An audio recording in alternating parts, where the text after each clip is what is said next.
E aí galera, beleza? Hoje nós faremos um vídeo mostrando como plantar cítricos ou citros, no caso aqui uma laranja, em vaso. Lógico que vamos contando ainda algumas curiosidades e dando dicas para que o seu cultivo vá muito bem. Bora!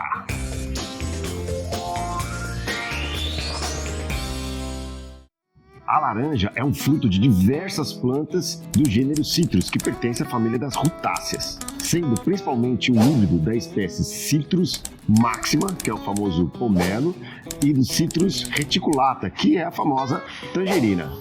Esse híbrido chama-se Citrus sinensis e dele surgiram inúmeras variedades de laranja. No caso, essa aqui, por exemplo, é uma laranja sanguínea. Apesar de tanta variedade, as dicas de plantio dos citros são relativamente as mesmas, com pequenas variações. Então você pode aí ficar à vontade de escolher qual que quer plantar na sua casa. Para o plantio da nossa laranja sanguínea, eu vou usar esse vasão de 44 litros. Ele é mais do que suficiente, viu? Um vaso aí entre 30 e 40 litros é mais do que suficiente para uma muda dessa. Você pode usar o vaso do material que quiser. Esse aqui é de plástico, mas você pode usar, por exemplo, um vaso de barro. Lembrando que no vaso de barro, o substrato seca bem mais rápido do que no vaso de plástico. Lembrando sempre que todos os vasos têm que ter furos de drenagem. No caso desse, não veio nenhum. Então, nós mesmos vamos fazer uma furadeira. Galera, o legal de utilizar a furadeira é que você não fica liberando aquele monte de fumaça tóxica que sai quando você abre os furos do vaso com uma faca quente, por exemplo. É nesse momento do plantio que muita gente joga pedra no fundo do vaso ou argila expandida e ainda cobre com aquele tecido, né, com aquela manta de bidim.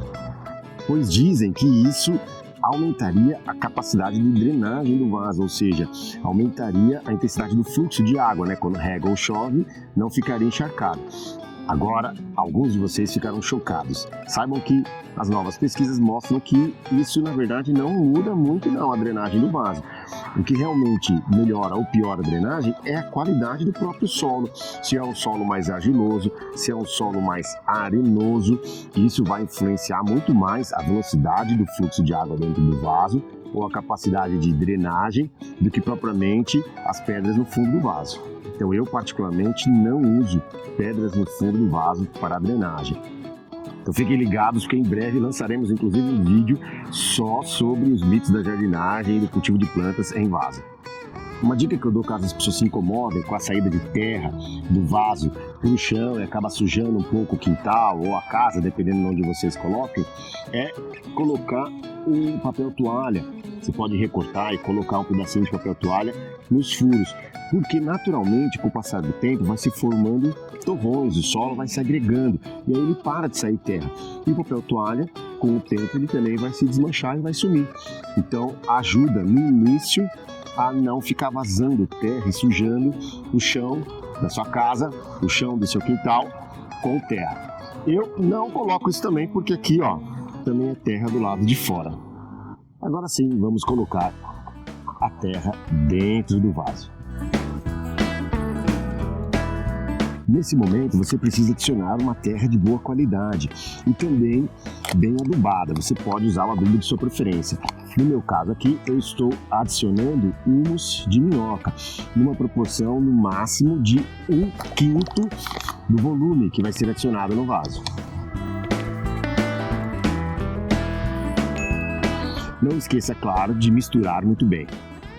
Percebam aqui que eu deixei um buraco no meio da terra, porque a gente ainda vai nivelar a altura do torrão da planta, que vem com a planta, com a altura máxima da terra do próprio vaso.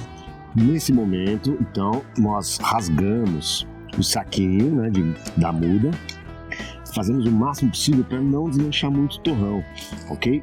É lógico que às vezes não tem como, ele acaba desmanchando um pouco, mas a gente evita.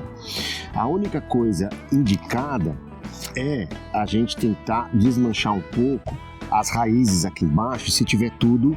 Ó, aqui tá desmanchando o torrão, acho que muita água, choveu demais aqui. Se tiver embolada a raiz, aí a gente vem aqui, dá uma desmanchadinha, ok?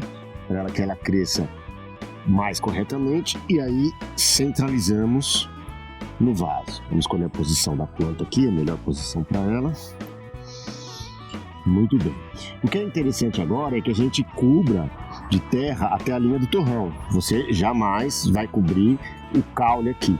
Nós vamos encher de terra até o nível do torrão.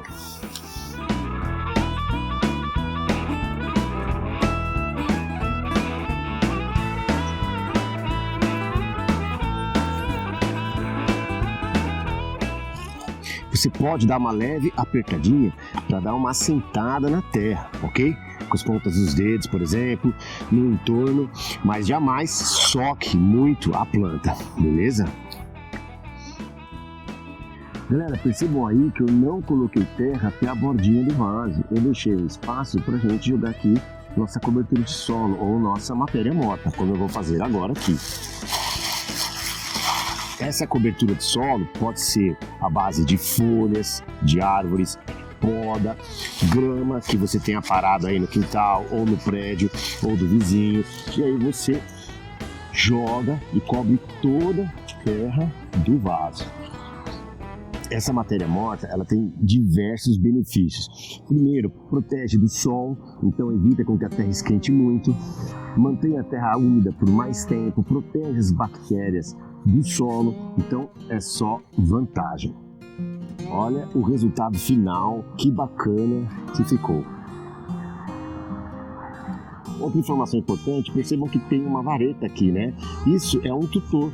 Como é uma planta ainda jovem, às vezes ela fica um pouco pendente. Então, nesse período da vida, nós mantemos aqui um tutor para manter a posição correta da planta.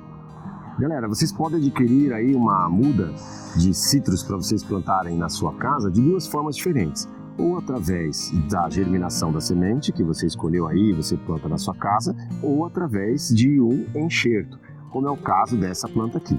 As duas formas são legais, a gente só precisa ter noção de que através da germinação da semente, a frutificação, né, a produção de frutos vai demorar muito mais. Aí você tem que ter um pouco mais de paciência e esperar todo o desenvolvimento da planta, que leva em média de 6 a 7 anos. Já com uma muda enxertada, às vezes a sua planta produz em menos de um ano, dependendo da idade ou da produção aí de como foi feito o enxerto.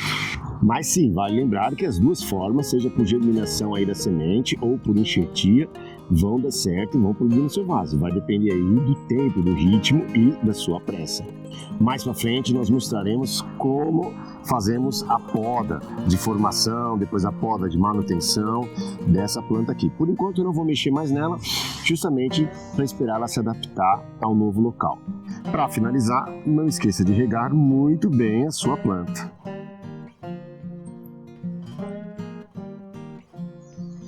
E, se quiser, coloque uma plaquinha de identificação. Vai dar um charme todo especial para a sua planta.